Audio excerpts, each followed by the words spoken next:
You're listening to a special presentation from NOTLP.com. NOTLP represents Zoned Out, the Twilight Zone revisited with Joe and Freddy.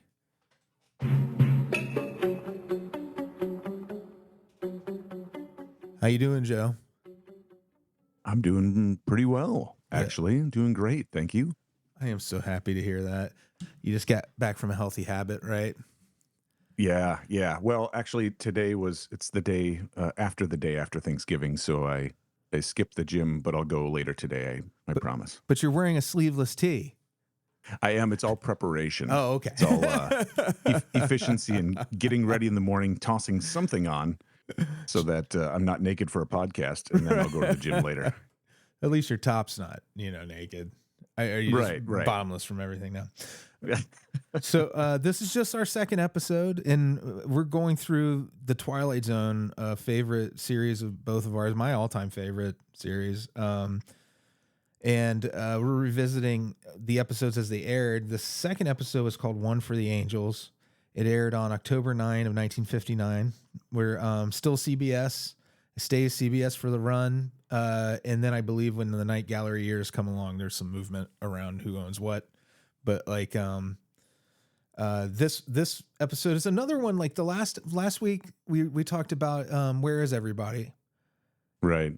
And that has like 10 people in the cast. And you only Yeah. see one of them for the majority of the story. And this is another case of like, it's in a cast of 11, but really only 3 of the characters are of any real, importance to, or have lines, that really matter. It's another very small, almost like a bottle episode, which again, I guess was a way of controlling, costs and making it as easy as possible to produce. And I feel like we continue with this for a little while with these really small casts. Yeah, it's kind of that idea. What I was kept thinking of is this is just a quick short story, made into visual form. And I kept imagining, of course, what you want to keep it minimal. You want to bring maybe a name that's kind of known, but just get some actors in there that kind of know their stuff and tell a quick story. Doesn't have a lot of development, but just enough to get you the characters and then get through the moral or the twist of the story. Yeah. And it's still a formula that continued to work through, I think, the entire run of the series and beyond. But this one, they've moved from Universal. We were talking about that Back to the Future backlot, the town, and last time. That was the only episode that was not filmed at MGM, I believe. So now they're in their home going forward. And you'll start to recognize more of the stuff around and the front steps and all that kind of stuff in each. Oh yeah. They like the reuse of different parts of the back lot throughout the show. Yeah, I love that familiarity. Yep. Feels good. Yeah, it's a connection where sometimes I'll be watching an episode and I don't know if it's exactly the same, but it seems like some of these where you go, wait, I remember, is there another episode that starts when they're on the front steps and it's the one with the Santa Claus and and it's, I don't know if it's the same spot, but it has that same feel, which is kind of gives a cool, the kind of thing they would do these days with doing the same lighting with the coloring and all that, or the same kind of vibe. It feels like they do that with the environment of the show, Yeah, they do a great job of, and I always talk about kind of missing in a lot of ways, like this era of film. I'll call it filmmaking. I know it's a TV show, but really it's filmmaking. Like, and using these lots, like it's I get it. It's limited, and it's not reality. But the fact that they can go in and give you the look from an artistic standpoint is they have so much control over the look that you're getting kind of a familiar look every time, which isn't boring to me. I never get burnt out on the look of the Twilight Zone. It's iconic, and I think other people aspire to match it sometimes. But yeah, this is MGM lot is great. I one of these days I'm gonna make it out for the tour. The couple of times I've been out to LA, I've never done a studio tour, and this one in particular, I would really like to see Universal and MGM lots. So the actors you were saying, bring in the powerhouse cast. they brought in Ed Wynn, who had that connection to Serling from Requiem for a Heavyweight, which we were talking about last week, the Playhouse 90 Right. live TV movie. And I think, like, for me, the voice of Ed Wynn, he's playing Lou, the pitchman, our main character. That voice, the Mad Hatter from Alice in Wonderland, is what I always think of. Yeah, well, and it's funny in a lot of his mannerisms. I think he studied as a clown for like that was a big part of Yeah, he was with his vaudeville. later. Yeah. Right. And you can see that in a lot of his actions with the big eyes and the hand gestures and all of the like very exaggerated stuff. Yeah. It really stood out and made him a character. He also had like a real sweetness. Like you could be like all, some guys, like, are very colorful and overblown and do those great vaudevillian and clown style performances, but sometimes they don't have the heart that Ed Wynn also is. Like, he was Santa Claus in the TV version of Miracle on 34th Street that they did after the theatrical one. And he's that, he has that vibe, completely. Yeah, I actually have some reflections on that because I was thinking about what is about this episode and his character in this episode that stands out to me is like there's something. It's so you wouldn't see this today, I feel like. Or you would, but it would be in a totally different vibe. And yeah, we can get into it when we start talking about him. Yeah, I think I might know kind of what you're talking about because you're treading with like a whole different light, like safety and everything. That we don't look at our neighbors the same way. And when we get into like you said, when we get into the plot, that'll make sense what we're saying. Right. And there's another piece of it too where I was trying to figure out like uh, something about perspective of the way he engages with what's going on. I kept thinking, is he just like, is this how everybody was at that time, in that era? But I don't think so. And I think it made me think of the character completely differently. But we can jump into that and we'll jump into it now. Yeah, we can pretty much get into that. I just wanted to say one more thing about Ed Wynn, just pieces of trivia about him. That voice of, I think, younger audiences, if you've watched Wreck-It Ralph, King Candy is based on Ed Wynn, his voice, his appearance, and everything, which makes me want to go back and rewatch that. Right. And then also he turned down the Wizard of Oz, the wizard character, because Yeah, didn't he say it was too small of a part or something like that? yeah, something like that. Like he just thought, he just had like this idea that it wasn't, that he was either above it or that it wasn't going to pan out. I don't know which. And also we're going to see Ed Wynn again later on down the road in season 5, 90 Years Without Slumbering, the one about the grandfather clock and the old man who thinks that if the clock stops, he'll die. So he's constantly winding it. Awesome. Yeah. And then, before we get into the plot, I also want to point out Murray Hamilton is Mr. Death. And he is, Which anybody, yeah, he's the balance of this episode. Did you? He had some interesting. Like I knew I recognized him from, of course, Jaws, as the mayor. But he have like he had like an interesting background of other stuff he's done too, didn't he? Yeah, he's been in 5 films that have been selected for the National Film Registry by the Library of Congress, and as being culturally, historically, or aesthetically significant. And the first was Anatomy of Murder in '59. Which I can't remember if that was Hitchcock or not, but it was very Hitchcocky. The Hustler in '61, Seconds in '66. Have you ever seen Seconds? I haven't. It could be a Twilight Zone episode. It's about a guy who basically erases himself, like by creating a clone, if I remember right. But anyways, it's a good movie. Interesting. He was in The Graduate in '67. Okay. And then Jaws in '75. So by the time he made Jaws, he was already in 4 out of 5 of these, these movies that are now in the film registry. And then he also pops up later on Night Gallery, which I always consider to be Twilight Zone's season 6 through 8 or whatever. Right. What's cool about that too is it, like you mentioned with Wreck-It Ralph reference. Ooh, that was fun alliteration.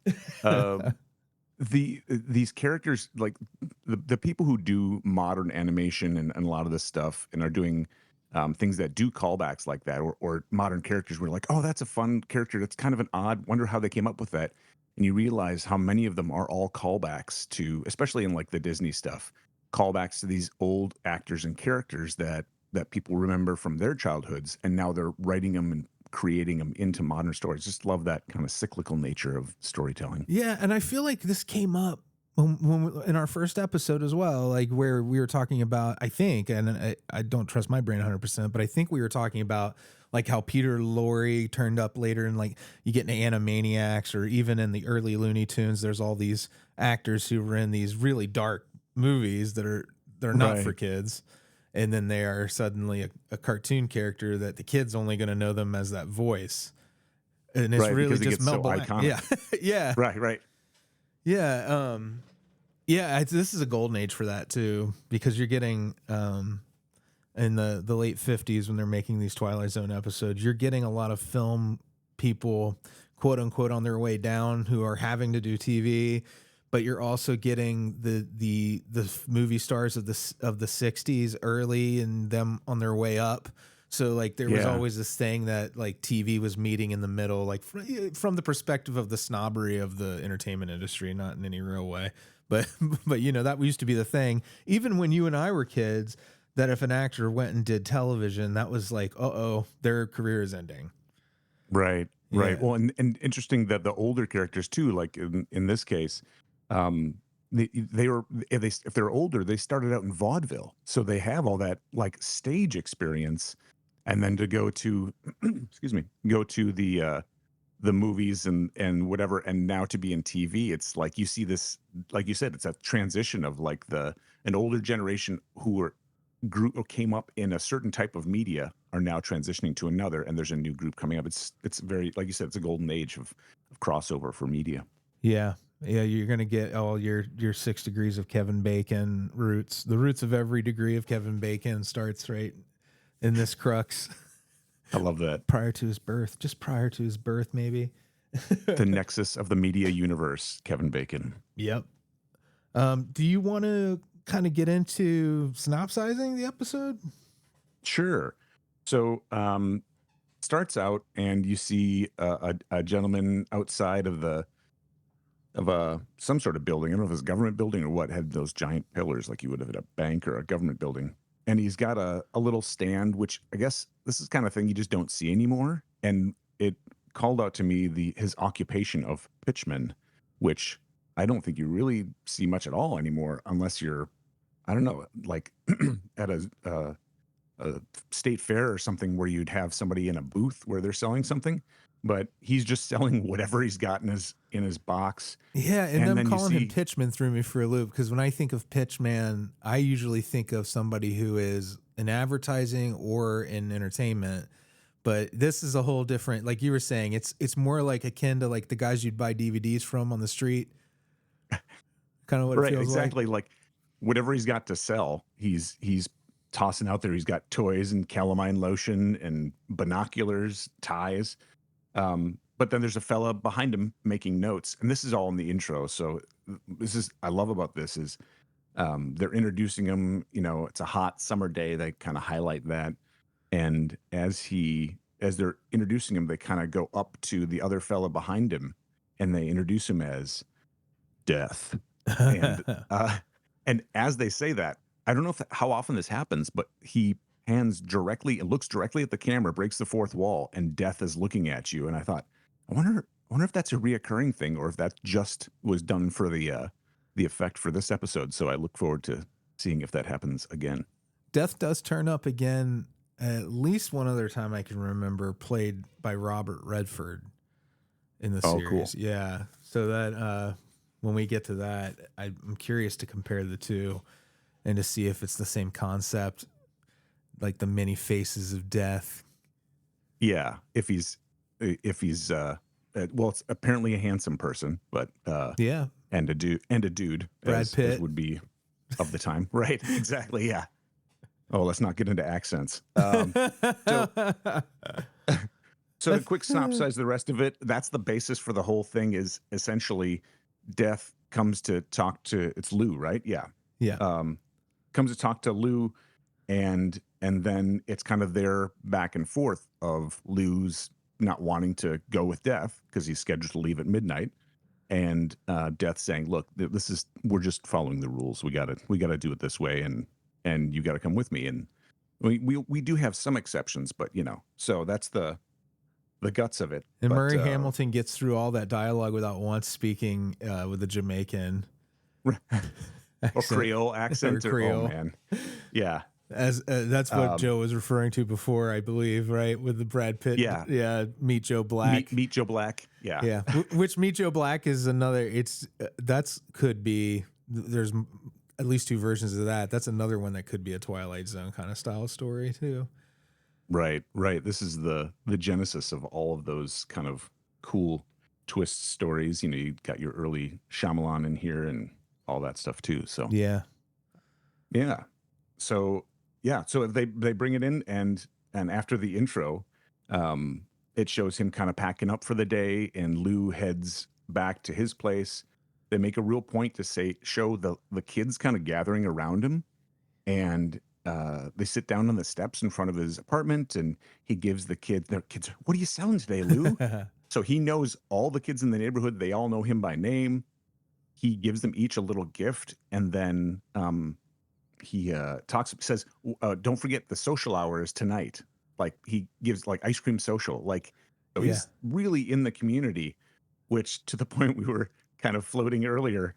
It's like that would be weird these days. It would be seen with a lot of suspicion, right? Yeah, and even if even if you let your kids go and do that sort of thing, which feels, back then nobody maybe had a second thought about it. But now people, they would be like, feel like the parents are really screwing up, letting a kid go do these things. Right. And two, they would just be like, that guy would just be so suspicious. It wouldn't matter if he had done anything or not. But the fact that his regular company he keeps are like 7 and 8 year old kids, and that he's more or less bribing them and love bombing them.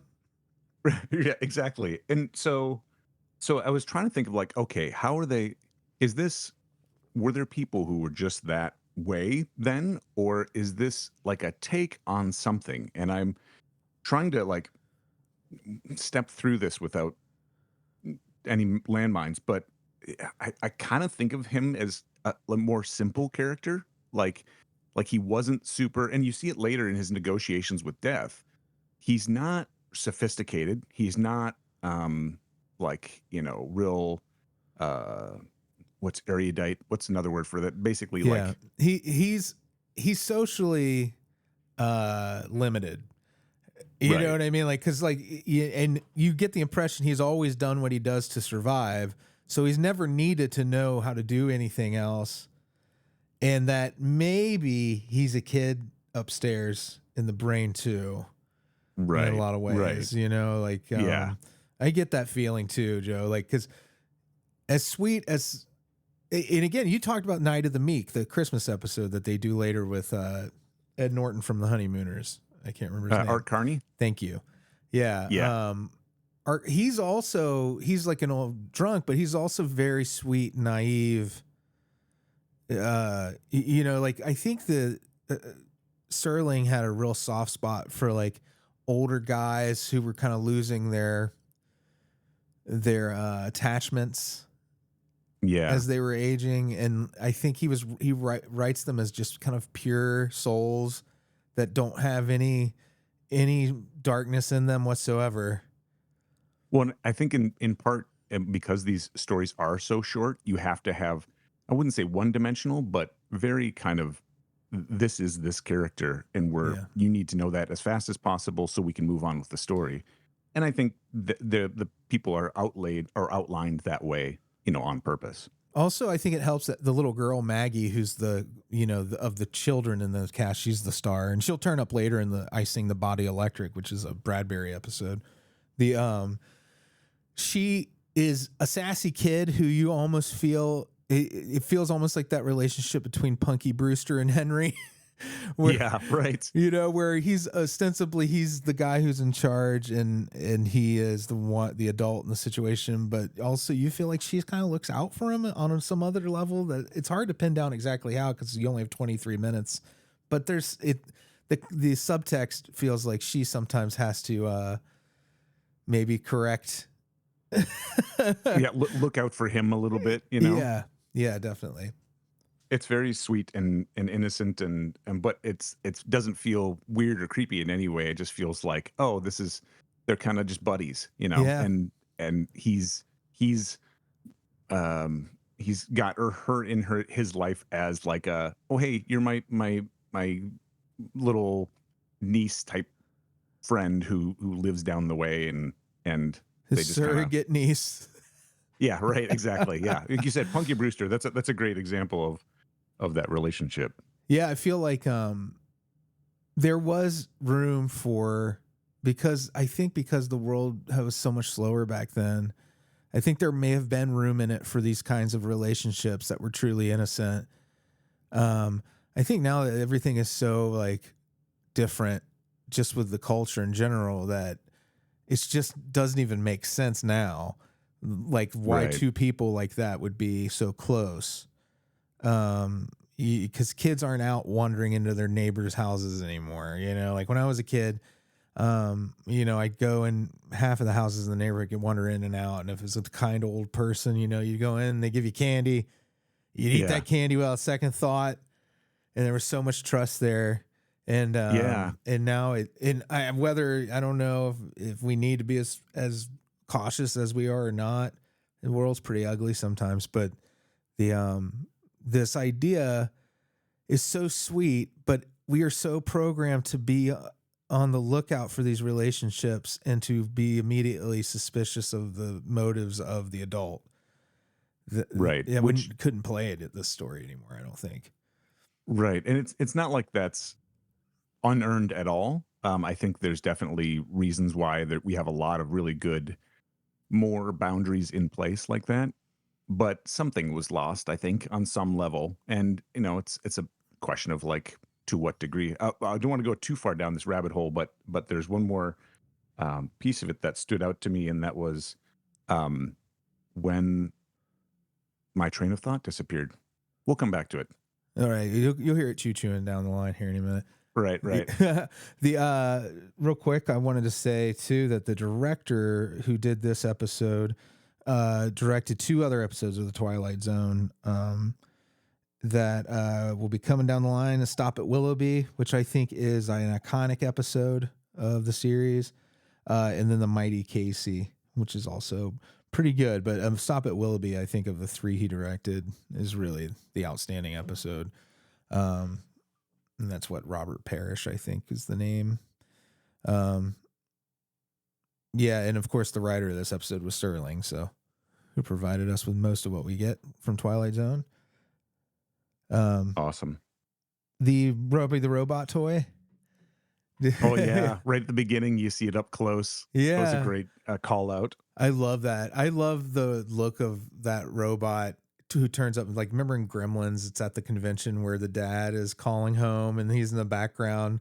That's such a strange looking creation. And I think the reason I was reading that they put it in to this episode was because it was a nod to MGM, because that was their new home and they had done Right, Forbidden Planet.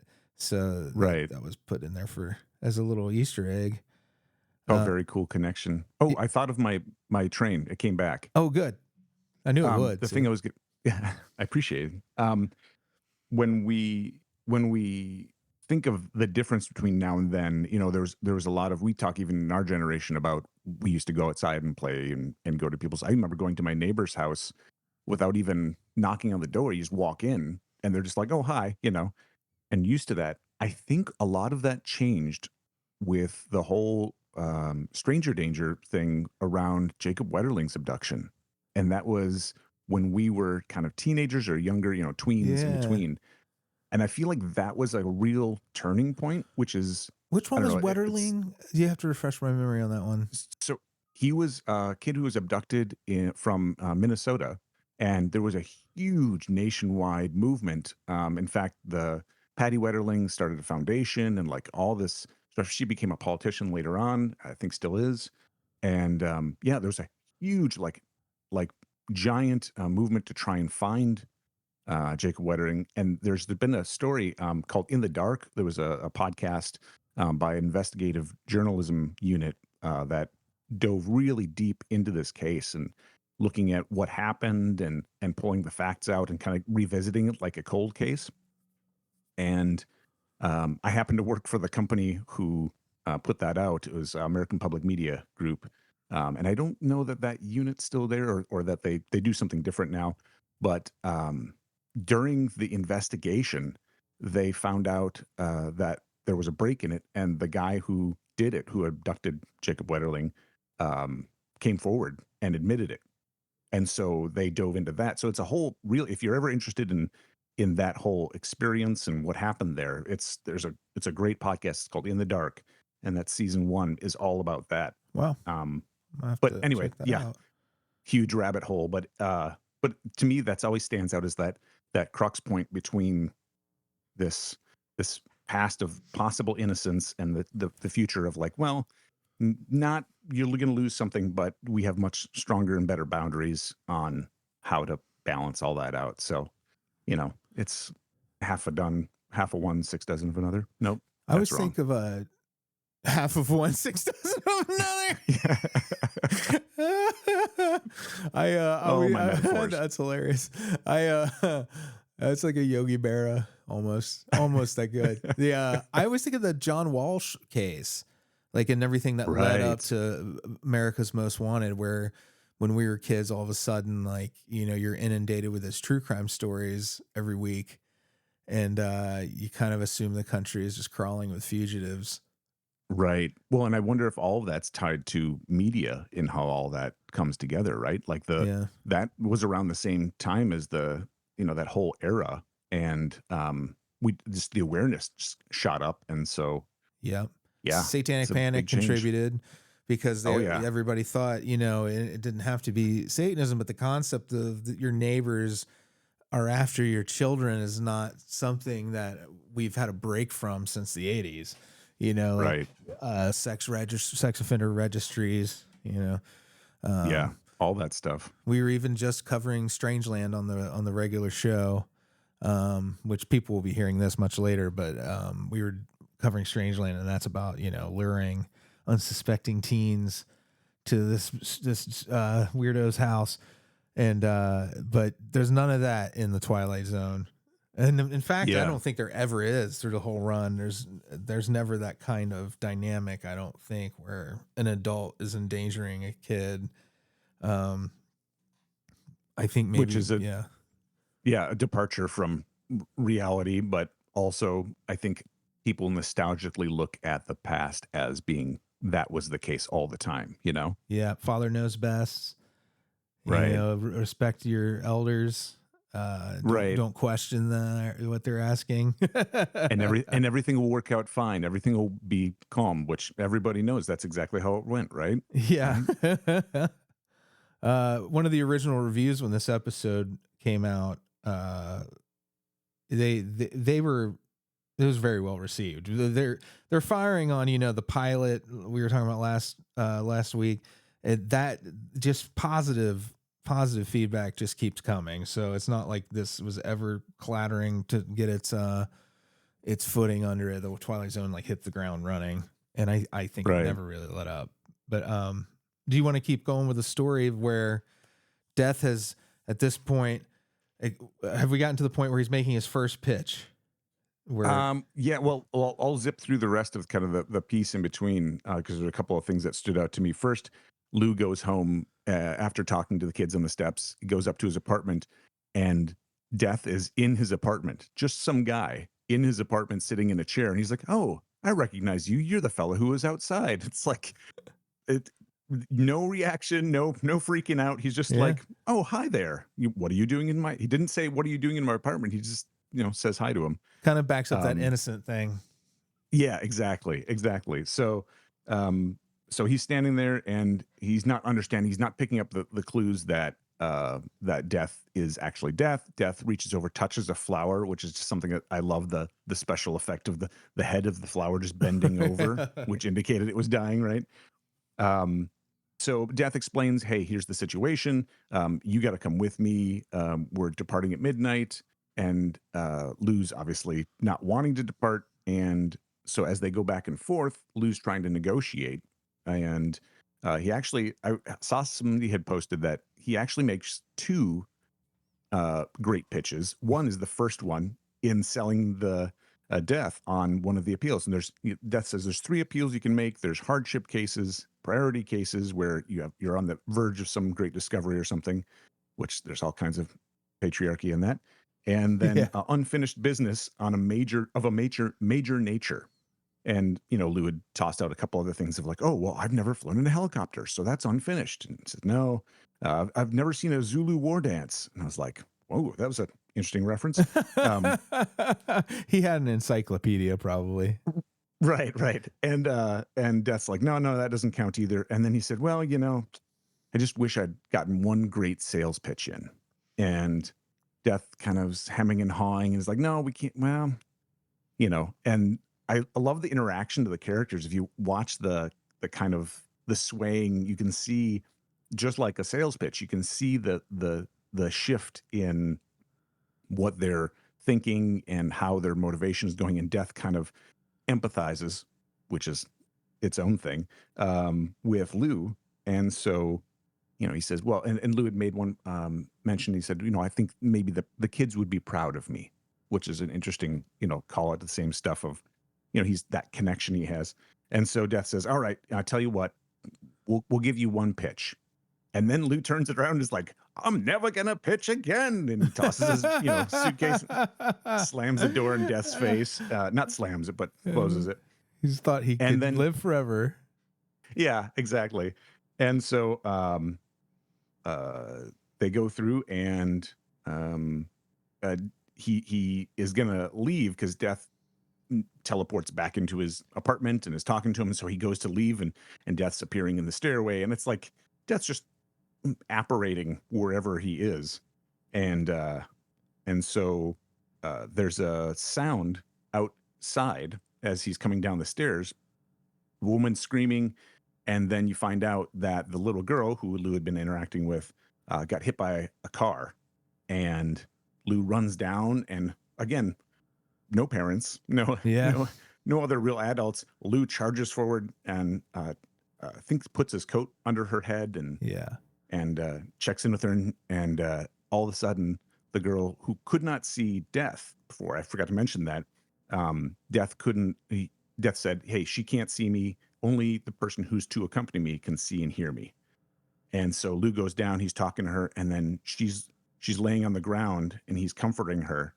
And over his shoulder, she looks, she goes, who's that man? Yeah. And Lou's like, who are you talking about? And all of a sudden you realize, oh, she can see Death. So Death, I again mentioned before this, Death said, because you've cheated me, or essentially, paraphrasing, I had to make other arrangements. And so you get the idea of this, all this foreshadowing that the girl is now going to be taken at midnight. Yeah. So, yeah. Pretty dark moment. Yeah. Well, and what's cool about that too is they, again, all the camera work, they darken the entire stage. And so everything kind of goes dark and then comes back up again. And they use that as this metaphor of like, Death descending and it's so effective. A person. Yeah. It's so much better than like now it would be like a full CGI. He would come in on a horse, there'd be lightning coming off of him or something. Yeah, right, like, right. Serling and them are like, dim the lights. Yeah. They'll get it. People will get it. Yep. And he and right then, actually, this is what I thought was real interesting. I had forgotten about the episode. Is Lou right then says, nope, forget it. I forget the whole pitch thing. Just take me, leave her. It's fine. And Death is like, no, we made a deal, and leaves. So, then it commercial, which wouldn't be a commercial, but comes back for beautiful women. Yeah, Kamei for beautiful women. if in case you wonder what we're referencing, if you ever watch the episodes, they do have little interstitials for Calumet and other products that are Yeah. just so over the time. And then, so we come back, and the doctor's checking on uh, the little girl, and it's in question. We'll know by midnight. You know, the doctor tosses that reference out there, and so Death is just hanging out there, and he's still negotiating with Death, trying to get it so that he can take her place. And Death's like, nope, nope. There's certain rules. There's certain things. He said, you know, I'm going to be in 15 minutes, and I don't miss appointments. That would be, you know, really unusual. And Lou gets this spark in his eye about this timing of an unusual shift in the timing, and kind of I think he goes away and comes back, and he's starts setting up um, his little sales thing with the ties and the toys and all this stuff right there on the street. And Death's like, you know, it's 15 minutes to midnight. Death's like, what are you doing? And he's like, well, I'm just setting up for a sales pitch, you know. And Death's like, come on, you're not going to have any customers here. And he said, well, you know, I very often make sales at night. He said, and you're here. And Death's like, oh yeah. What I love selling about this is or the idea that Lou's like, well, you're here. And Death's like, come on. I know you're a salesperson. I know you're a pitchman. I'm not going to fall for this. And then Lou makes this amazing pitch to Death, which to me was like, you see right through it. Like it nowadays, you look at it and you're like, this is ridiculous, you know. But they sell it as this amazing, like, and I love the pieces where they kind of clip together that he's clearly been the go to the clock and the girl and Lou, and Lou's been talking to Death for 15 minutes straight, like not taking a breath. And Death, his hair's a little mussed up, like he's getting stressed by it, like Yeah. he's really into it, you know. And they keep clipping through it, and then you know, if you want to take it from here, strikes midnight, and Death has missed his appointment. Yeah, I love that he stalled him, and this is the second pitch you were talking about. Right, right. Yeah, so he got to do the two biggest, the ones for the Angels. There's the two pitches that got him to this point where, excuse me, you kind of feel like Death also is not a bad guy in the Rod Serling universe. He is just there to do his job and almost doesn't want to. Like in this moment, you almost feel like he wants it to turn out the way it did. Like he's probably relieved too. And I love that they saved the little girl and they say it's time for him to go. I'm trying to remember at the very end though, doesn't he get some sort of reward of some kind? I don't know why I'm drawing. I watched this a couple of nights ago. My memory is terrible. So No. It's what's interesting, he at the very end he says and Bookman like knew he was making the pitch. He knew that. I always thought he was like having watched the episode before, that he was kind of surprised that, oh, that was the pitch. But he knew going into it exactly what he was doing, and that was the pitch. And Death said, well, you know, you did it. You know, that was it. Okay. And he says, you need to come with me. And so they start walking, and he goes, oh, hold on just a moment. I need to bring something with me. He goes back and grabs his suitcase, like his sales suitcase, his pitch suitcase, and says, you know, you never know who may need something up there. And he goes, up there, like a question mark to Death. And he goes, up there, Mr. Bookman, you made it. Yeah, that's right. So he gets like, his eternal reward. Yeah, he's like gets gets his wings moment from It's a Wonderful Life almost. Right, exactly. He's earned it, and he's you know, he's closing out on a good note, and the girl survives, and you know, it's all. And he didn't touch any of those kids inappropriately for the entire 23-minute runtime. Right. It was all in the up and up. You know, I was thinking about themes. You know, we didn't really the themes are so lightning focused. Like the theme of this one was death, and the theme of the first episode was loneliness. And like I love that purity of theme. I mean, it does get a little more complex as the show ages because I think they trying to challenge themselves by bringing in more complex themes later on. But but it's amazing. I just started writing down, like a list just to see at what point they start kind of adding in like supplementary smaller ideas. Um, Yeah. but I love the purity of it. Again, it's why I think it's my favorite show, and that is so timeless. Is the themes are so basic, but they're And so it's so beautifully clear. Yeah. expressed. Yeah, yeah, Uh, absolutely. the part they were that, you think about the influence that Twilight Zone had, and I feel like later on, as you mentioned, they kind of get more complex. You think of something like the Monsters on Maple Street, where they're really there's a strong message there that it's interesting. I wonder if audiences would have been as open to as they were earlier. These are very simple, straightforward. Oh, yeah, I get it. Oh, that's a neat story, and accepting, as you mentioned in the first episode, that the network was unsure about taking on the Twilight Zone because it was a risk, and they didn't want to do anything too controversial too quickly. And I feel like they slow boiled it up to where they could have more complex and really. Um, I think Serling was more progressive in that way Yeah, and wanted to introduce these ideas, but knew he had to do it in a graduated way. yeah. Specifically, things that make the viewer feel bad about themselves or the country, or it's a lot of what you see the far right pushing back against right now is this idea that we shouldn't be told stories that make us feel badly about who we are, where we came from.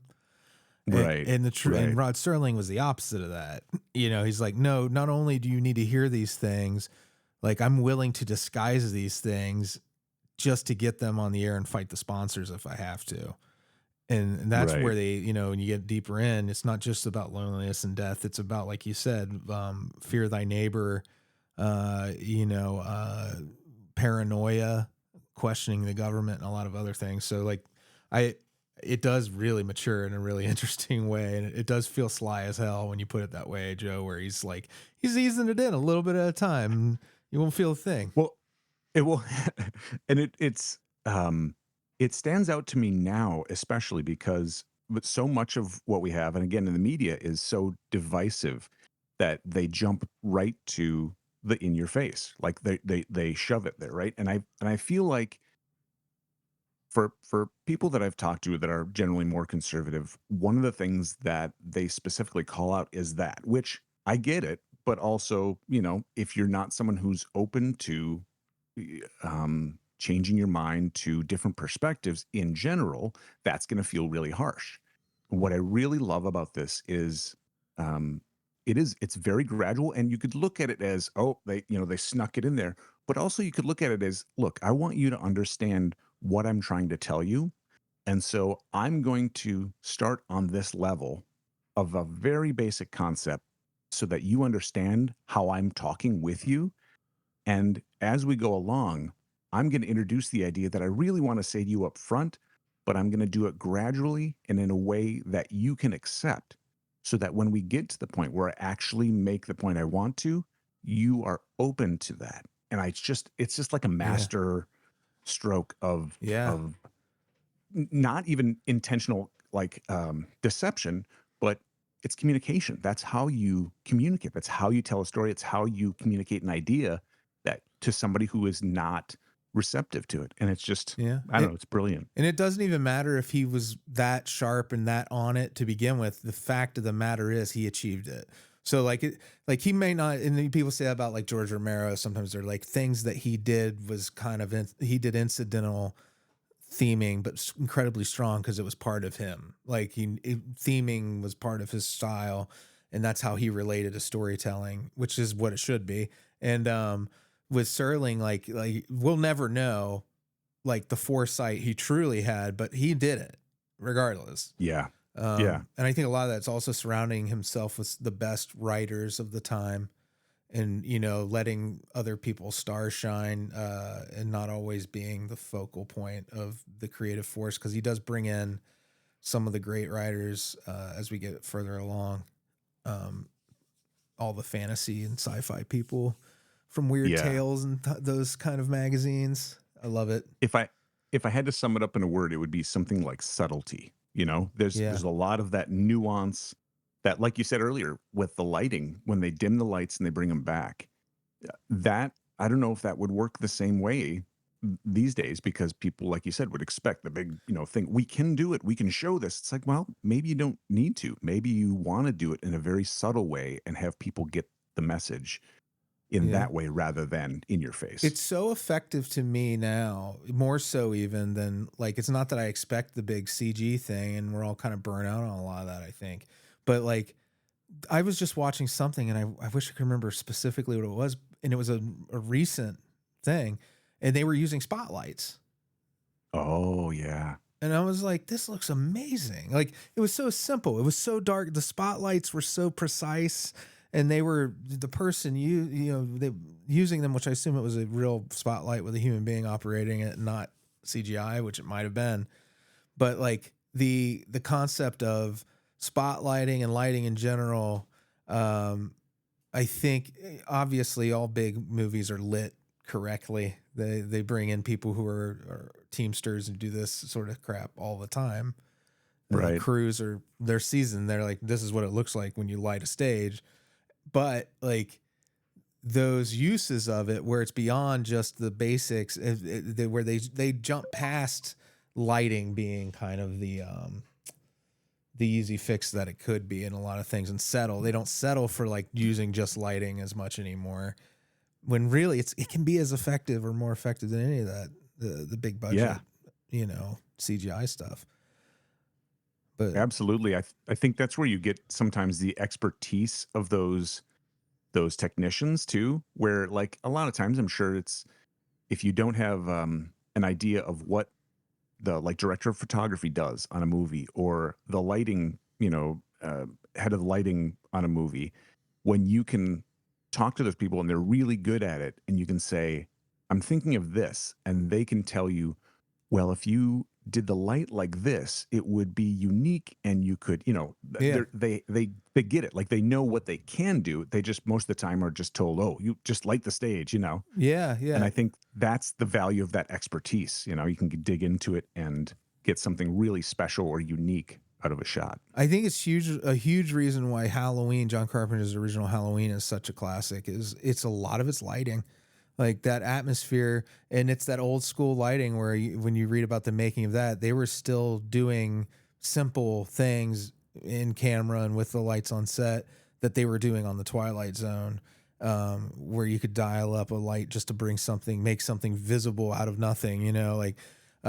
I love that. Then when we get further into the series, like there's more elaborate versions of that coming down the line. The show gets more sophisticated as it goes. Yeah.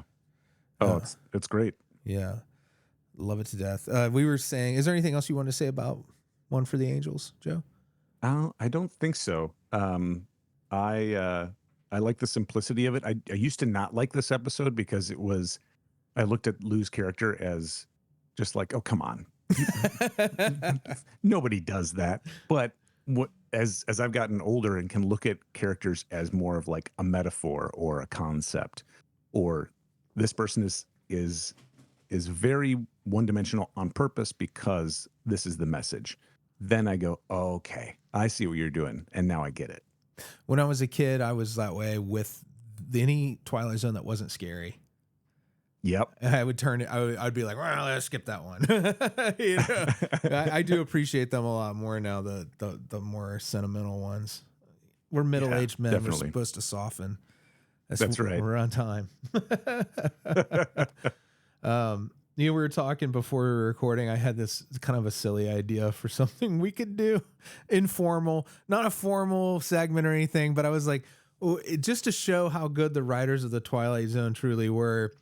If you sit and you just try to think of something that is Twilight Zone, just look around the room and you're like, what is the thing happening that could be a Twilight Zone? I was watching the dog show that they put on every year on Thanksgiving, and I kept thinking about a Twilight Zone where the humans who are handling the dogs and the dogs switch places, which is a terrible idea. But when you play it out in your imagination with Rod Serling announcing it and what could play out, it's hilarious. But it makes me really appreciate what they did right now. Yeah. Presenting Mr. Pickles, Yeah.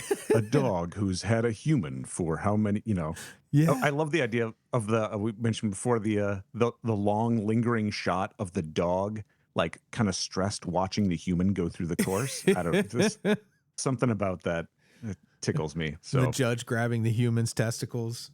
You know how they do that to those dogs, put them up on the table, putting fingers in their mouths. right, Yeah. looking at their teeth. Yeah. This is why Sterling wouldn't touch the topic. I think that one ended up probably on the cutting room floor. Yeah. Absolutely. So next week we are going to have episode number 3, which is the first Western they do, but not the last in the series. Mr. Denton on Doomsday. The single sentence synopsis of this on IMDb is: the town drunk in the Old West faces his past when fate lends a hand. So this is a pretty fun episode. I want to say, was Martin Landau on this one? Maybe not. Yes, Martin Landau. I just saw him in an old episode of Columbo. I saw a young Martin Landau. Yeah. What I thought was funny too, at the end of this episode, Serling often introduces the next one, and he's talking about it, and he whips out a Colt 45, and I was like, "Whoa, dude!" The gun, not the drink. Right, exactly. Billy D. Williams. Yeah, so I'm looking forward to this one. I like this episode quite a bit. Yeah, it's a good one. I guess that's it for this week's Zoned Out, unless you have anything you want to add. No, I think we got it. All right. Thank you so much, Joe, and thank you guys for listening.